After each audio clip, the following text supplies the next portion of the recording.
the driver or to pay him in cash. So this is a company that actually completely changed the whole industry, and thus becoming a whole new industrial idea overall. So there are hundreds of startups trying to be Uber for something, and I really hope that you guys also have ideas to become an Uber of something, to cut out the middleman and connect the people who demand some sort of services with people who offer those services. Another example, biggest number of online sales without owning any warehouse. This is tricky because many would say that this is Amazon, but actually it's Alibaba, which is a Chinese company. And Alibaba focuses more on B2B transactions, but there are also their segment AliExpress, which offers business-to-customer marketplace. So it requires some getting used to it. If you want to try it, I highly recommend it, but be aware that if you want to have the free delivery, you should be patient, because it takes up to 4-6 weeks for the item to be delivered, but those items are really cheap. How do we live in this world with so many businesses that took whole industries and put those industries upside down?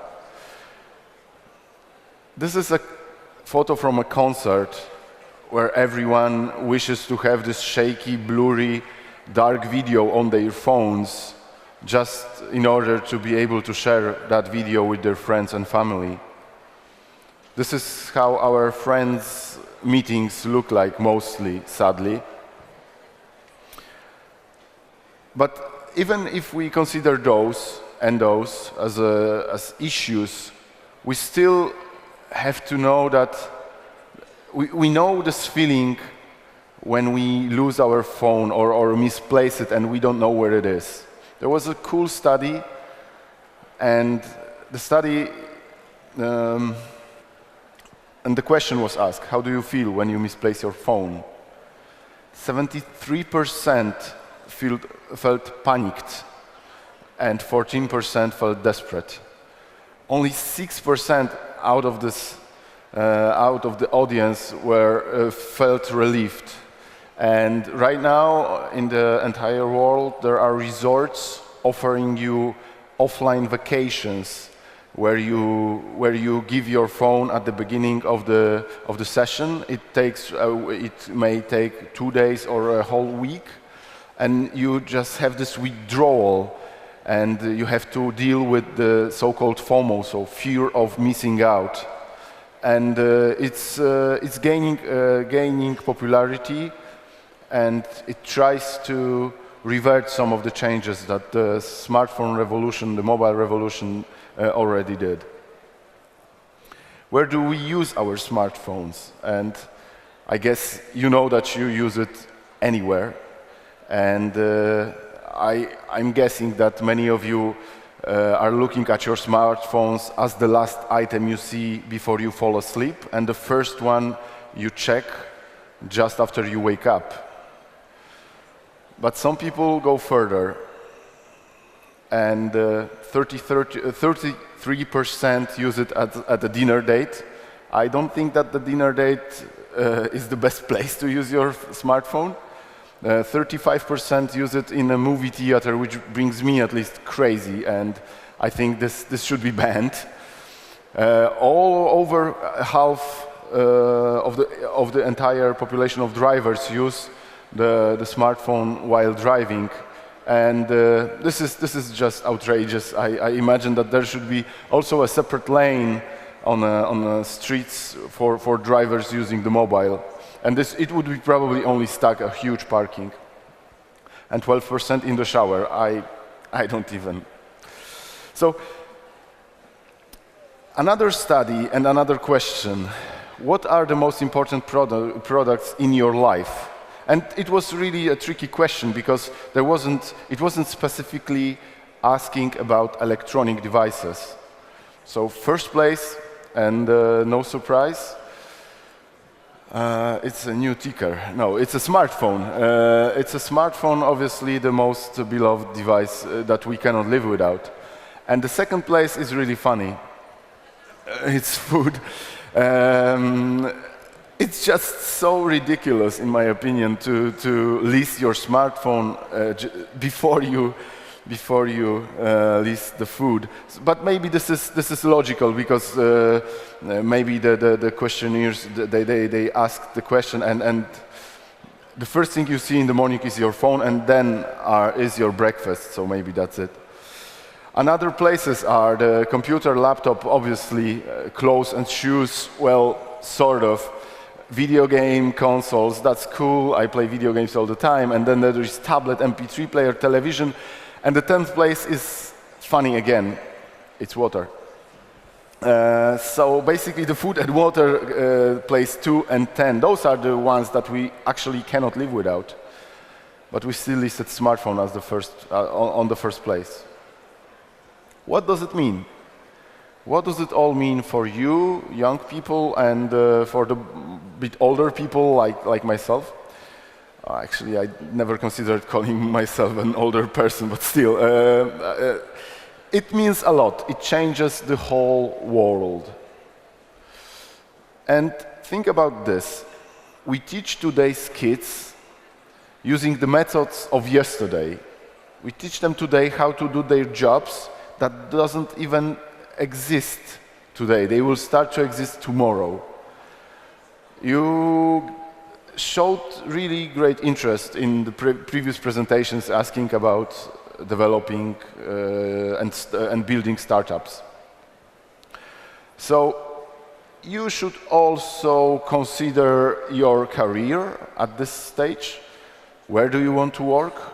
What do you want to learn right now in order to be relevant in 5 or 10 years? Where do you want to work? Another question. And then, no surprises. There are some companies in the world that are the most desired places. Apple and Samsung on the very top. Then Google and YouTube, which are basically the same company, but still. Microsoft and Sony, also Nintendo. Every company, hardware, software developer. The other industries in this study were absent. This is where the young people want to live and want to work. How do you do that? How do I get the job? There are several directions that you can go to and you can follow and ensure your dream job. First off, start learning to code. In code we trust, and this isn't just a coincidence. I know that many of you, and myself, including myself, I hate math, and it's tricky, but it isn't a math that you are learning. It's to solve a problem. This is what math is all about. So if you learn math, the coding, developing will be much easier for you. Then there is the question of big data and the amount of information stored and used in order to sell us more. So learn to analyze, to think analytically. Another thing is design. Designing all those cool products, both hardware and software, require a lot of experimentation, a lot of knowledge, but you can probably maybe not own, but rent, or at least gain an access to a 3D printer. Experiment, try various concepts, and just start as soon as possible. Then, if you are not good at those things, be a good seller. Whether it is to sell a product, a service, or maybe just yourself. Maybe just yourself as a next step as a manager. Manager is a really, really good job, I would say. I am managing staff since 10 years, and it's a good place to be. As long as there are coders and designers, they will need to talk to each other, and this is where managers come into play. Dream big and never give up. Sic parvis magna, which is Latin for greatness from small beginnings. Anyone knows where this quote comes from? I can give you a hint. It's on a ring, and it's not Lord of the Rings. Okay, it's from a game called Uncharted for PlayStation 3 and 4 and PS Vita. But still, you have to dream big, aim for your job that you desire, aim for the companies that are the biggest ones, and start as soon as possible. Because the mobile revolution is upon us. We are a part of it, whether we like it or not. And you have only one chance, one life, and I hope you use it well. Thank you. Oh, thank you for kind of a life lessons, isn't it? Well, any questions, guys? Use the opportunity. Go on. I'm probably first lady of today. Woohoo! Hello. Hi. I would like to ask about when you think that start with mobiles holograms. But right now we have all phones, and we use in which year, in which time we start to use phones with holograms. Thank you. I got this question when I had a walk around the event, which is, by the way, really great. And the holograms, in my opinion, it's obviously a next step in the evolution of displays.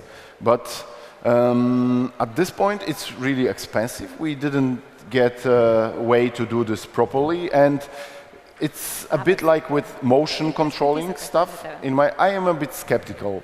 So unless someone does it well, has a great product that is cheap, and there is a demand for this on the market, so long there won't be any hologram success. But I think that the next step actually will be the AI assistant. So the ones like Cortana from Microsoft and Siri or Google Now, which are able to predict what we will be asking for and communicate with us through voice, which is the most natural way for us to communicate. So I would say this is a matter of 10 years, probably. Not so far away. Not so far away. So we have a next question there. No? No? So it was just waiting. Yeah, here.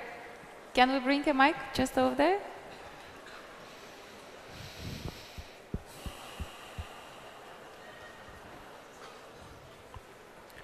So you have mentioned that we are teaching tomorrow's things with yesterday's methods, and do you believe it will ever change, and what should we do to change it?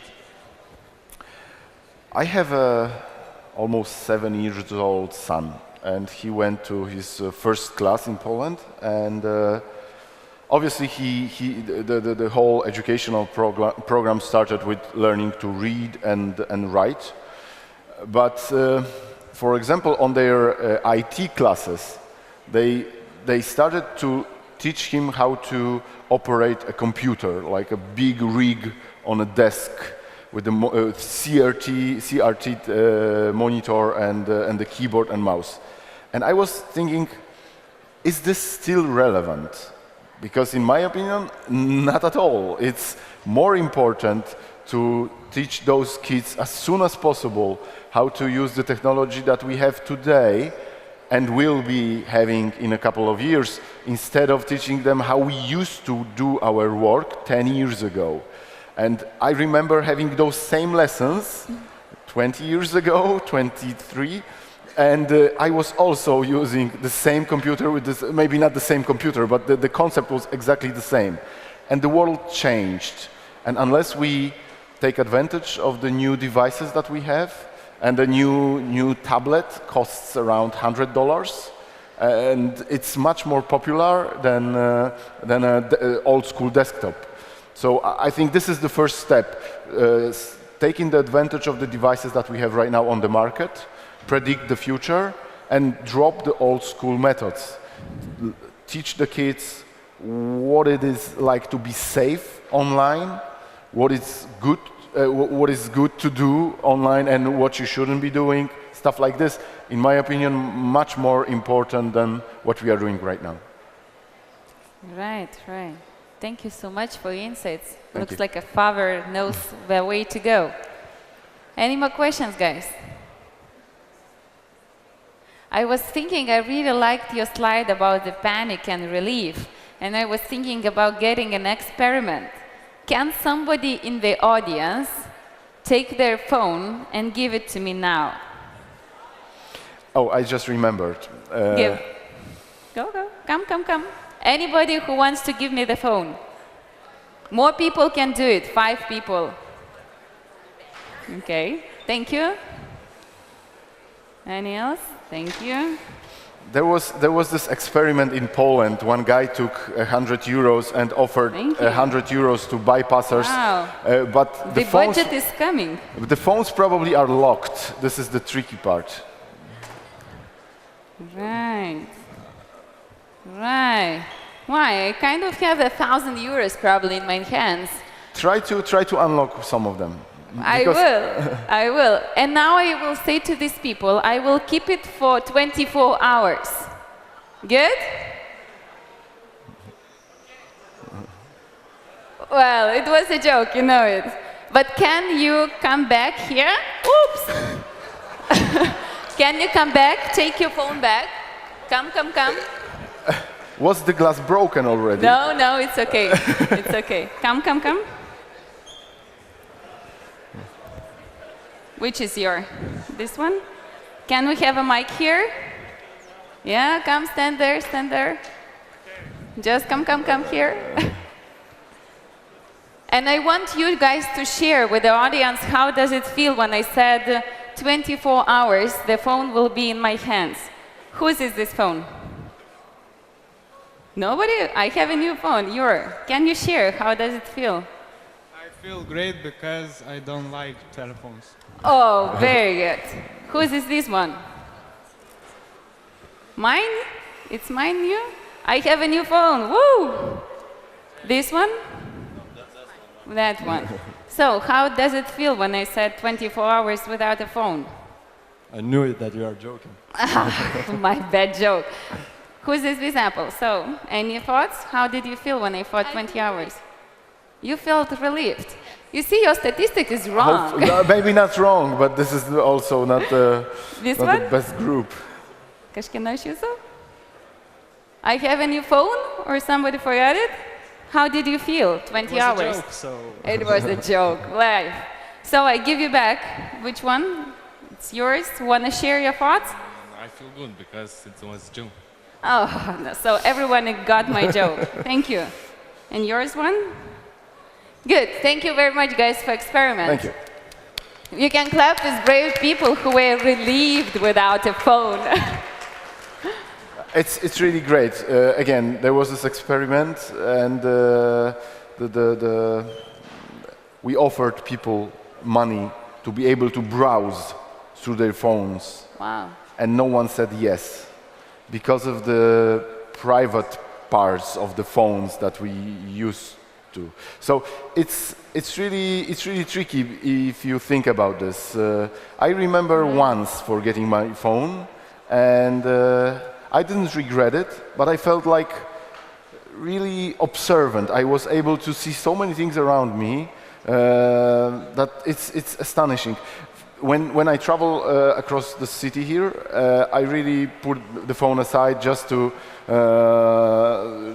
admire the city and the buildings and the people. So it's really healthy to give a short pause of the usage of the phone. Very nice, very interesting. So if you have any more final question, is it the hand? No, just like this? Yeah, we still have a question there.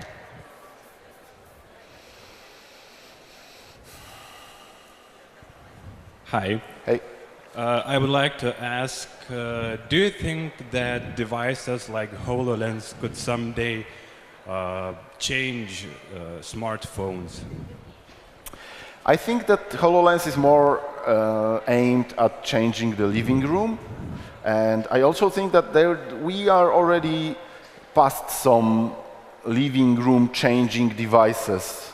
Consider Kinect and other motion controlled methods of interacting with the technology. I think it's because in order to enjoy some of the technology, you need to be in a bigger group. Consider watching a movie with your family. 3D televisions, there was another wave of those 2 or 3 years ago, and they didn't catch up. Why? Well, you got 1 or 2 pairs of the 3D glasses to the TV set you bought, and another were really expensive. And again, unless someone figures out the way to use it, popularize it, have great products, and thus create a natural demand for it, we won't be seeing this technology being popularized really quickly. Just lately, I think one of the VR sets were priced at over $1,000, which is really a huge sum of money if you consider that only one person can enjoy it at a time. Nice. Thank you for your insights. So, done? Round of applause. Thank you so much. Thank you very much.